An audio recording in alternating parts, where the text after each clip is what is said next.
देव कोणतीच मनोकामना आपली अपूर्ण ठेवत नाही.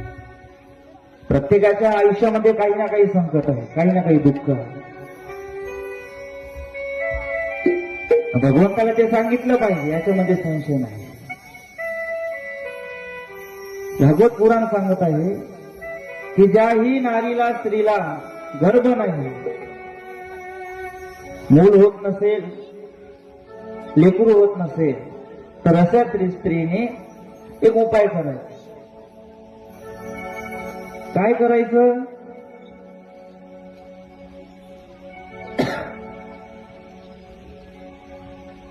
एखाद्या ज्या ठिकाणी माती आहे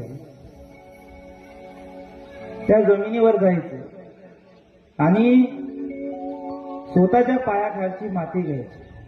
काय घ्यायची? ज्याही स्त्रीला गर्भ नाही किंवा लेकरू होत नसेल